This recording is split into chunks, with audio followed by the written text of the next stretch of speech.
Bismillahirrahmanirrahim. Assalamualaikum warahmatullahi wabarakatuh. Salam sejahtera, salam satu Malaysia. Terima kasih Tan Sri Yang Di-Pertua, soalan nombor 1.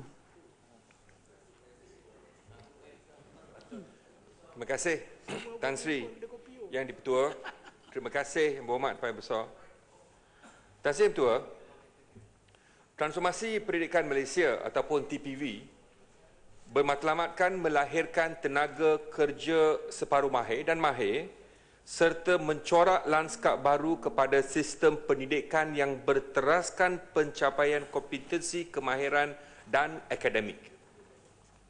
Matlamat transformasi pendidikan vokasional dapat dicapai melalui pengoperasian Kolej Vokasional Kementerian Pendidikan.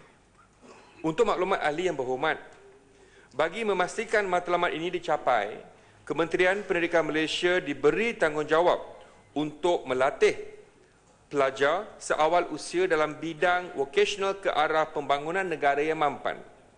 Kolej vokasional diberi mandat untuk menawarkan program sehingga ke peringkat diploma untuk memenuhi hasrat di bawah transformasi pendidikan vokasional. Diploma vokasional yang dianugerahkan kepada pelajar adalah diploma yang diiktiraf oleh Kementerian Pendidikan Malaysia dengan mendapat akreditasi oleh Agensi Kelayakan Malaysia dan juga Jabatan Pembangunan Kemahiran Kementerian Sumber Manusia. Sasaran keberhasilan dengan izin outcomes lepasan Diploma Vocational Malaysia ialah 70% terus bekerja di industri dalam bidang yang dipelajari, 20% menyambung pelajaran dan 10% menjadi usahawan. Setakat ini, untuk maklumat ahli yang berhormat, sebanyak 74.8% pelajar lulusan Diploma Vocational Malaysia yang bergraduat pada 24 Ogos 2016 telah mendapat pekerjaan di sektor industri dan swasta seluruh negara. Ini jelas menunjukkan bahawa lepasan atau graduan kolej vokasional telah mendapat pengiktirafan dalam kalangan pemain industri, manakala seramai 71 orang bekas pelajar kolej vokasional yang telah menjadi usahawan. Bagi lepasan Diploma Vocational Malaysia yang ingin melanjutkan pelajaran ke peringkat yang lebih tinggi, MQA telah meluluskan 2 laluan, iaitu laluan Accreditation for Prior Experiential Learning ataupun APEL dengan izin dan laluan khas bagi pelajar yang memperoleh sijil Vocational Malaysia SVM yang mencapai penyetaraan 3 kredit SPM. Terima kasih Tan Sri Yang Di-Pertua. Pak Besar. Terima kasih Tan Sri Yang Di-Pertua. Terima kasih Yang Berhormat Menteri.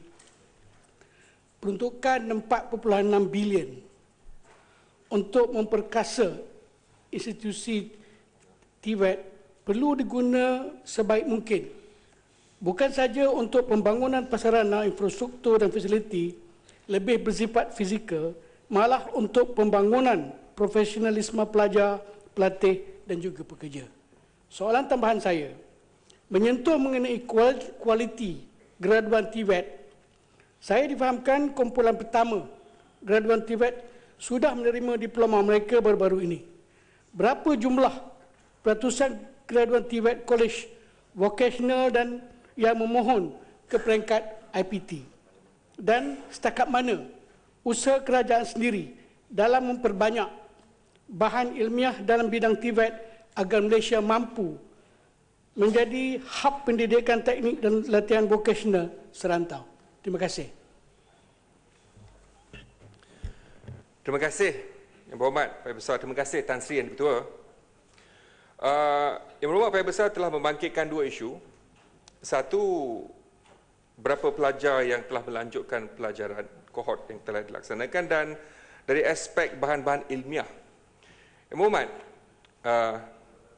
berdasarkan sasaran 20% graduan KV yang melanjutkan pengajian ke peringkat tinggi, sehingga kini sebanyak 8% daripada graduan kolej vokasional kohort pertama berminat mohon ke IPT. 8% daripada sasaran 20%. Dan dari aspek bahan ilmiah, Kementerian Pendidikan Malaysia, untuk maklumat ahli yang berhormat, sentiasa memberi tumpuan kepada melengkapkan bahan sumber pendidikan bagi keperluan bidang TVET di Kolej Vocational. Dan antara usaha yang telah dilaksanakan ialah dengan pertama, kerjasama pembinaan bahan ilmiah bersama dengan universiti teknikal seperti Universiti Malaysia Pahang. Dan yang kedua, menginisiatifkan perolehan bahan ilmiah dari luar negara seperti the Institute of the Motor Industry, IMI, United Kingdom. Terima kasih yang berhormat. Terima kasih Tan Sri. Terima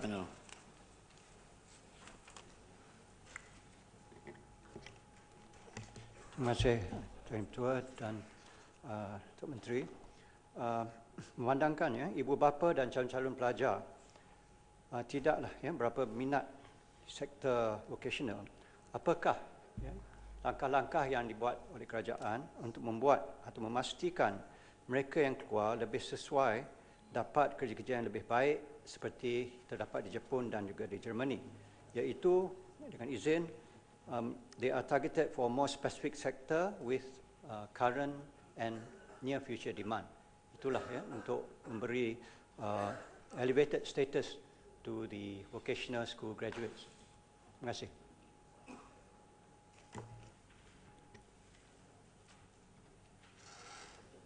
Terima kasih Yang Berhormat Kuala Terengganu. Terima kasih Tan Sri.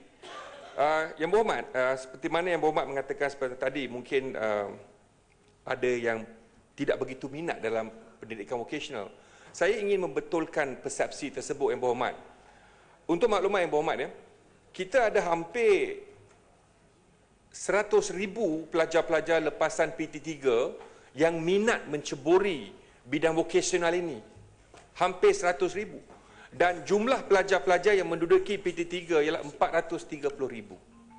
Dan kita hanya dapat menempatkan dengan fasiliti yang ada buat masa ini, kita hanya dapat menempatkan hampir 23,000 walaupun 100,000 pelajar meminati bidang ini. Kita ada keperluan dan kita cuba melaksanakan. Dan hanya ada 80 kolej vocational di seluruh negara yang dapat menampung pelajar-pelajar ini. Walau bagaimanapun, betul apa yang dicadangkan oleh Yang Berhormat Kuala Terengganu, kita perlu mengambil langkah-langkah untuk memastikan lebih ramai lagi. Dan untuk maklumat Yang Berhormat, kita juga bekerjasama dengan syarikat-syarikat. Bukan sahaja syarikat tempatan, malah syarikat-syarikat di luar negara. Contoh Honda, contoh Tan Chong, dan juga projek Link Shell. Pelajar-pelajar ini ditempatkan di sana dan mereka juga dapat pekerjaan di sana. Dan kita di Kementerian Pendidikan Malaysia juga telah mengambil inisiatif-inisiatif pelbagai aspek untuk mempromosikan bidang vocational ini dan juga menempatkan kaunselor-kaunselor di sekolah menengah juga diberi pengetahuan yang terperinci dan juga komuniti-komuniti juga menganjurkan pelbagai program untuk mempromosikan bidang vocational. Contoh dari pihak saya sendiri, kita telah menganjurkan satu program yang dipanggil Minder untuk pelajar-pelajar di bandar dan luar bandar, memberikan maklumat tentang betapa pentingnya dan keperluan pelajar-pelajar di kolej vocational ini. Terima kasih Yang Berhormat. Terima kasih Tan Sri.